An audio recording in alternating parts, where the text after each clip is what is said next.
Bonjour, Corinne Bis, animatrice de conférence. On se retrouve aujourd'hui pour ce nouveau 10 minutes. On se donne rendez-vous, votre séquence destinée aux chefs d'entreprise, moment dédié aujourd'hui à la transmission d'entreprise. AG2R La Mondiale, groupe de protection sociale avec près de 500 000 entreprises clientes, a une position importante dans l'accompagnement de la transmission d'entreprise sur des sujets de protection sociale qui vont toucher la vie d'un chef d'entreprise. Et c'est bien dans ce cadre que le chef d'entreprise aura besoin de vrais conseils avec une méthode, des outils, des solutions et un travail construit en interprofessionnalité avec des partenaires experts comptables, avocats fiscalistes, notaires et bien sûr assureurs. Tout est question d'anticipation et de méthode. Est-ce envisageable de pouvoir affirmer aujourd'hui que transmettre son entreprise sans impôt, c'est possible? Alors, si vous le voulez bien, abordons le sujet du risque fiscal dans le cadre d'une transmission d'entreprise avec les équipes du pôle transmission entreprise organisée du groupe AG2R La Mondiale. J'ai le plaisir d'accueillir Pierre Guerrier. Bonjour Pierre. Bonjour Corinne. Vous accompagnez les chefs d'entreprise désireux de transmettre leur entreprise sur la région parisienne, Paris-Île-de-France. C'est ça. Expliquez-nous, de quoi parlons-nous? Apport-cession, en quoi cela consiste exactement? En réalité, vous savez, l'apport-cession, c'est une technique de défiscalisation qu'on utilise notamment en contexte de transmission d'entreprise. On utilise en réalité la possibilité d'un apport de titres à une société holding en vue de maîtriser l'impôt de plus-value. Si je devais schématiser un petit peu les choses, en réalité, si vous voulez, quand on réfléchit sur la transmission d'entreprise et les opérations de défiscalisation, il y a deux grandes familles de stratégies. Vous avez une première famille qui est une stratégie qui repose sur la minoration, c'est-à-dire réduire l'impôt que l'on devra payer in fine. Et puis une seconde famille de stratégies que j'appellerais stratégie d'évitement, qui vise en fait à ne pas du tout avoir à payer un impôt. Alors, c'est pas du tout la même chose. D'ailleurs, cette seconde famille est beaucoup plus efficace que la première, et l'apport-cession fait partie de cette famille-là. Mais je vais peut-être prendre un exemple pour être un petit peu concret. Imaginons que j'ai créé une entreprise, moi Pierre, il y a, on va dire 15 ans, d'accord, en partant de rien avec zéro, et qu'aujourd'hui j'ai bien bossé, elle vaut 1 million d'euros. J'ai donc 1 million d'euros de plus-value. Cette plus-value, quand je vais revendre, je vais être redevable de l'impôt, je vais donc payer l'impôt puisque l'entreprise m'appartient. Si je dois payer l'impôt parce que l'entreprise m'appartient, ça voudrait donc dire que l'idéal, ce serait que je vende une entreprise qui ne m'appartienne pas, de façon à ne pas payer l'impôt. Pourtant, elle m'appartient, cette boîte. Bon. Donc, par quel miracle pourrais-je vendre quelque chose qui ne m'appartient pas? Eh bien, c'est possible à condition de créer une personne morale, qui, elle, va vendre à ma place. Je vous explique le schéma. Je reprends mon exemple de SARL. Je vais donc créer une société, mettons une SAS, d'accord, et je vais apporter les titres de ma SARL que je souhaite vendre au bilan de cette SAS, de façon à ce que ce soit plus moi directement, mais la société que je viens de créer qui vende ma SARL. Et ça change tout, puisque ne payant pas moi directement, ne percevant pas directement le prix, le législateur a prévu un dispositif qui me permet de neutraliser le paiement de l'impôt. Donc, pour faire synthétique, au lieu de payer 300 000 euros d'impôt de plus-value, dans cette hypothèse-là, je paye zéro d'impôt, zéro de prélèvements sociaux. C'est hyper efficace et parfaitement légal. Alors le chef d'entreprise a compris la portée de ce gain fiscal et a sans nul doute des conditions ou des critères à respecter. Oui, alors, il y a forcément beaucoup de critères. D'ailleurs, c'est très regardé par l'administration fiscale. Ceci dit, vous savez, le législateur, il ne fait pas de cadeaux, hein. Il y a une motivation sur les textes par rapport à ça pour rendre ces opérations logiques et faisables. En réalité, le législateur, il a prévu ça pour ne pas entraver la vie économique, la vie des affaires. Je reprends mon exemple. Si moi, Pierre, je suis manifestement éloigné de la retraite. Donc, si je vends mon entreprise, je vais probablement repartir sur un investissement, ou en tout cas, je vais porter un nouveau projet entrepreneurial. Donc, on voit bien le sous-jacent de tout ça. Mais imaginons à l'inverse que j'ai 65 ans, et que du coup, je fais un apport-cession dans l'optique de cesser mes activités professionnelles. Là, c'est plus du tout la même chose.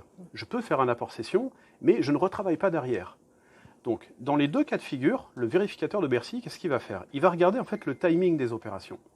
Et il va regarder s'il se passe plus ou moins de 3 ans entre le moment de l'apport et le moment de la cession. S'il se passe plus de 3 ans entre le moment où j'apporte à une holding et je vends, à ce moment-là, mon report d'imposition va fonctionner parfaitement et durablement à 3 conditions. Je ne dois jamais vendre les titres de mon holding, je ne dois pas annuler les titres, je ne dois pas réduire le capital. D'accord ? Si maintenant il se passe moins de 3 ans entre l'apport et la cession, ce qui arrive très souvent en fait dans les dossiers, eh bien à ce moment-là, il va y avoir 4 autres conditions qui vont s'ajouter aux 3 premières. Je dois réinvestir 60% de mon prix de cession, obligatoirement, 60%. Je dois faire cet investissement dans des activités économiques éligibles, qui sont des activités économiques, on va dire pour faire simple, qui ne soient pas liées à la gestion de mon propre patrimoine ou qui ne soient pas des activités civiles immobilières, par exemple. J'ai 2 ans pour faire cet investissement à partir du jour de la cession. Et je dois conserver ensuite ces titres-là, d'accord, ces participations que j'ai nouvellement acquis pendant 1 an, voire 5 ans, si j'investis dans des activités titrisées via des FCPR, par exemple. D'accord ? Donc on voit que 4 plus 3, ça fait 7 conditions. Oui, il y a beaucoup de conditions. Alors, en admettant que le chef d'entreprise respecte ces conditions de réinvestissement, est-ce que nous pourrions aller encore plus loin, comme par exemple la possibilité de purger définitivement donc cette plus-value ? Oui, c'est possible. C'est même l'objectif final, ultime, j'ai envie de dire, de l'apport-cession.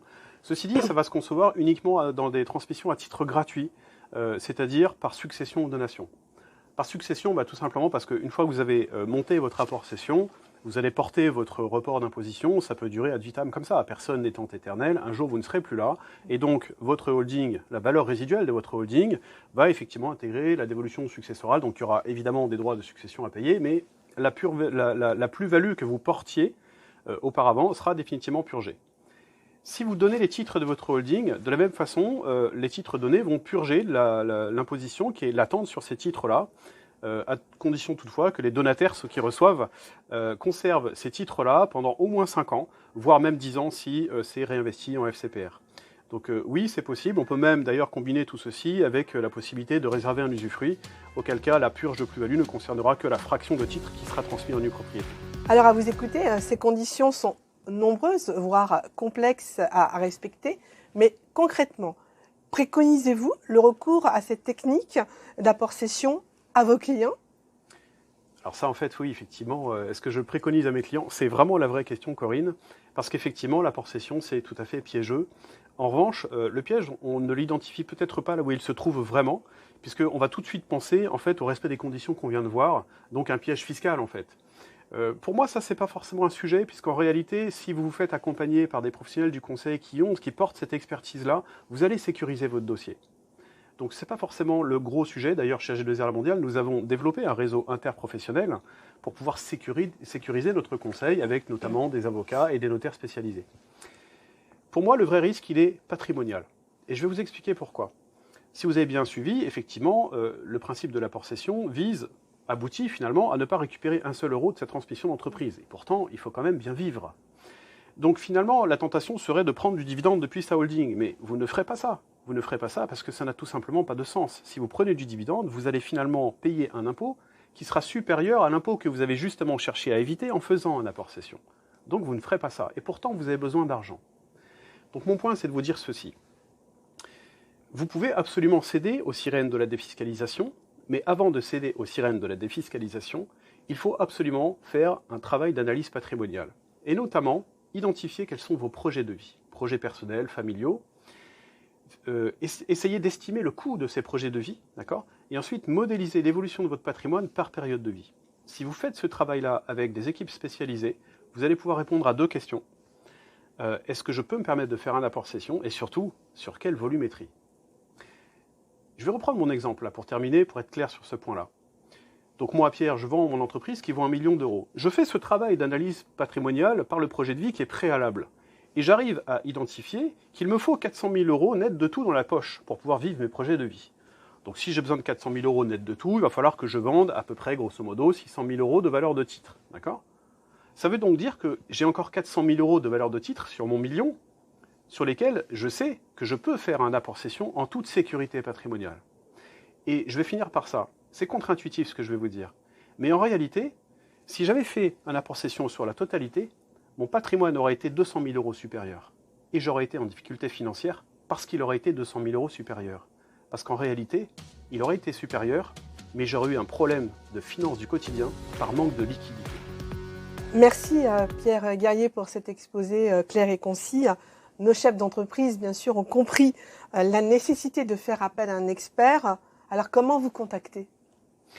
C'est très simple. Le groupe AG2R La Mondiale a créé un département de transmission d'entreprise il y a une douzaine d'années maintenant qui s'appelle Théo, Transmission d'entreprise organisée. Et d'ailleurs, c'est intéressant parce que les équipes Théo sont tout à fait en mesure de pouvoir faire ce travail d'analyse préalable à toute opération de stratégie fiscale sur une transmission d'entreprise. Donc c'est extrêmement utile de les contacter. Pour cela, je crois qu'il y a un mail dont vous allez nous parler. Alors bien sûr, nous arrivons au terme de ce 10 minutes. On se donne rendez-vous de la transmission d'entreprise. Pierre Guerrier, c'est bien, vous avez compris, c'est le moment de nous quitter et de vous remercier. Merci.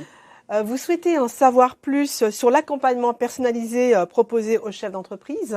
Et comme vous l'a dit Pierre Guerrier, AG2R La Mondiale, avec ses 18 responsables régionaux du pôle transmission entreprise organisée, vous invite à prendre rendez-vous via l'email theo@ag2rlamondiale.fr. Merci à toutes et à tous.